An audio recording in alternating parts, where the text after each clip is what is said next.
Programang ito ay rated SPG. Striktong patnubay at gabay ng magulang ang kailangan. Maaaring may masiselang tema, lengguwahe, karahasan, sexual, horror o droga na hindi angkop sa mga bata.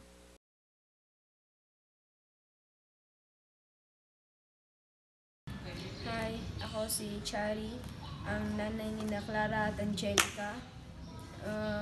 Ako ay may sakit na tuberculosis at buti na lang nagapan ito ng maaga dahil sa tulong ng aking mga anak. Gipit na gipit talaga kami noon kasi hindi ko napag-aral yung mga anak ko.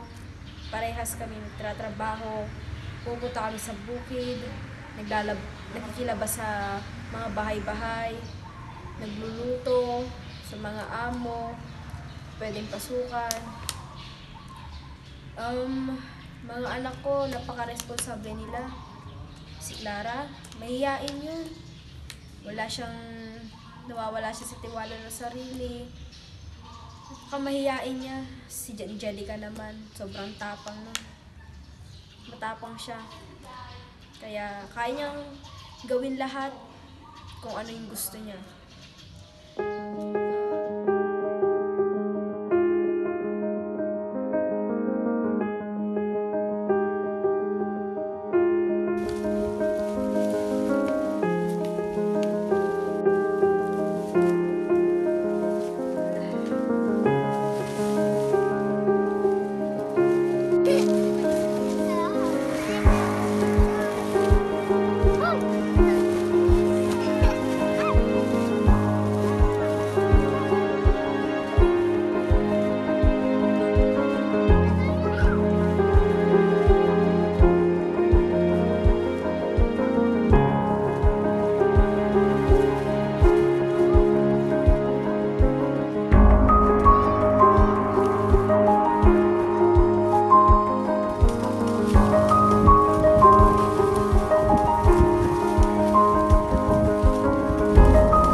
Nanay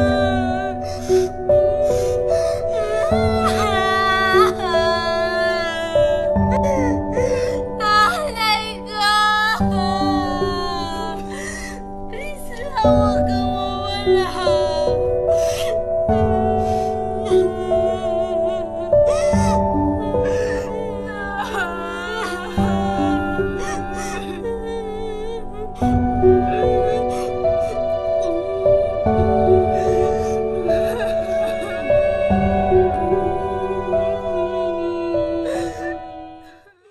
Dumating yung time sa buhay namin na nagkagulo-gulo. Hindi ko maintindihan. Paano kasi nung nagkasakit ako ng TB noon, yung dalawa kong anak, hindi ko maisip kung ano nang ginagawa nila. Hindi ko rin maisip kung saan po may kukuha ng pera ng panggastos sa ospital. Mga ilang gabi din yung nakakaraan, napapansin ko na parang nawawala yung mga anak ko. Hindi nila ako binibisita tuwing gabi. Sa kanila pinupuntahan pag umaga, tanghali. Pero paghapon, maalis na sila. Minsan nga tinanong ko kay Clara kung saan sila pumunta. Sabi niya, tatrabaho daw sila sa mga bahay-bahay. Siyempre, alam ko namang sanay na sila kaya naniwala naman ako sa kanila. Dumating na sa point na di ako akalain na bayad na pala lahat yung utang namin sa ospital. Tinanong ko yung nurse, sabi ko, "Ma'am, sino po nagbayad nung ano namin sa ospital, yung ginastos namin?" Sabi niya, dalawa ko raw anak. Ayun, sobrang tuwang-tuwa ako. No? Kasi kahit na may sakit ako, nalagaan pa rin nila ako. Hindi nila ako pinabayaan.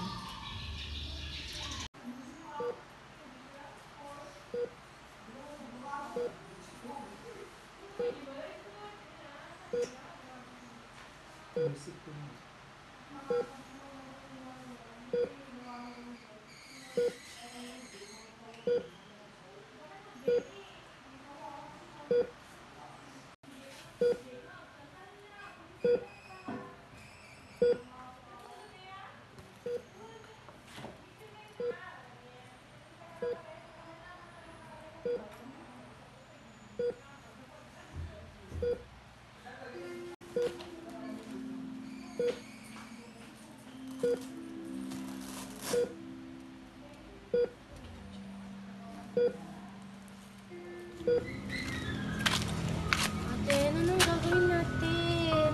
Ate, ako naguguluhan ako.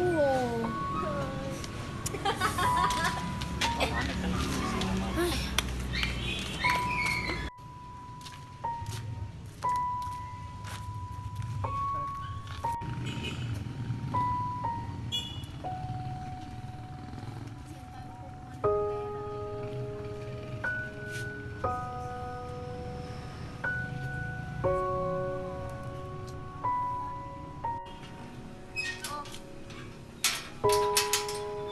Ay, hindi katatapos lang ng lakad namin.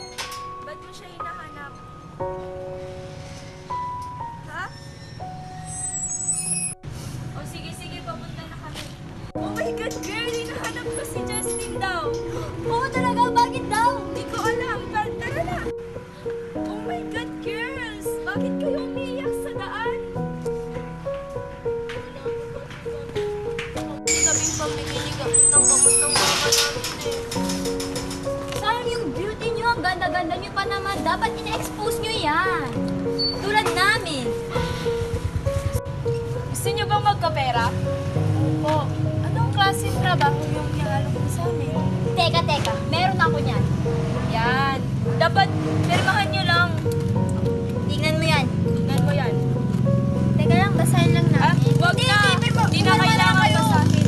Di ba gusto nyo magka-pera agad-agad? Pirmahan niyo lang. Dito lang, oh. Yan. Sige na, bilis. May pupuntahan pa kami. Ikaw. Sige kita-kits tayo sa Sunday. Sige, May lakad kami, bye. nagmamadali. Ate, meron na tayong trabaho. Oo nga, may pambili pa tayo ng gamot ni nanay. Sige, tara na tayo.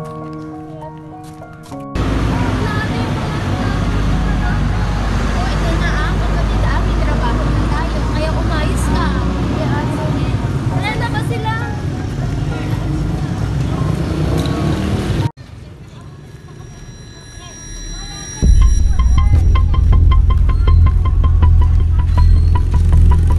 Gusto ba yung dalawang magkapatid? Ang tagal naman nila. Oo nga.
there's no comfort in the truth.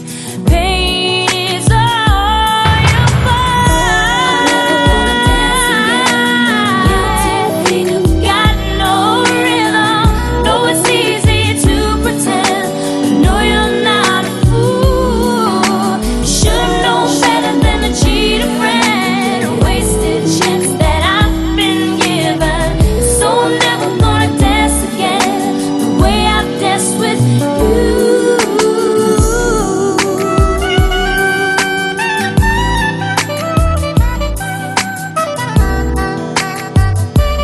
Way I've danced with you.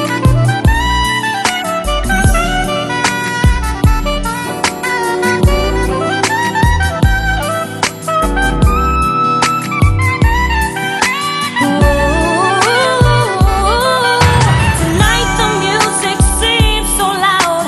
I wish that we could lose this crowd, but maybe it's better this way. We hurt each other with the things we wanna say. We could have been so good together. We could have lived this dance forever, but love was gonna dance with me. Please stay. I'm never gonna dance again. I'm never gonna dance again. It's easy to pretend, but I know you're not a fool. I should have known better. That I've been given. Dok, kamusta na po yung kalagayan ng aming niya? Huwag kayo masyado mag-alala. Okay naman yung kalagayan ng nanay niyo, kaya ipagdasal na lang siya. Baka sa 3 araw, gigising na siya. Salamat po. Salamat po, Dok.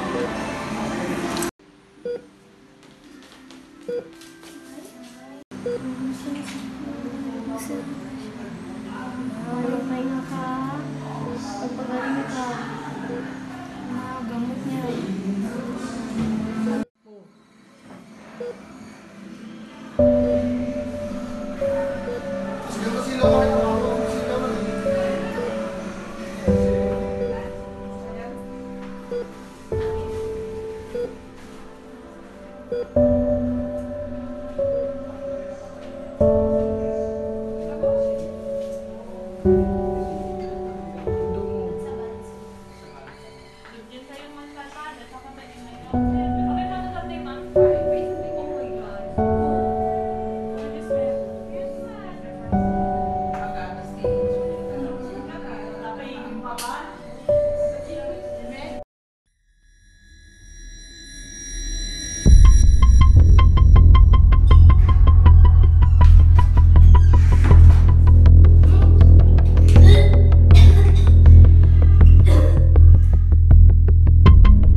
O, move pag napag na.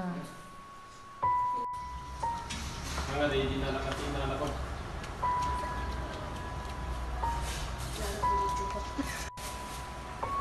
Lara, gawin na dito. Dito. Yan talag. Lara, Gawiran, may bisita ka.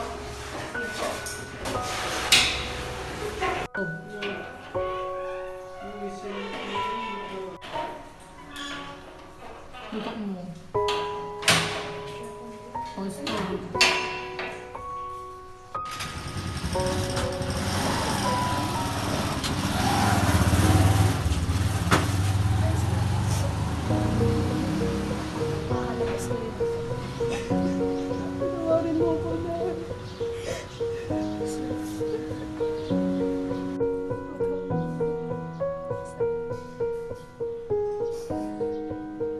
Ilang bukas ka?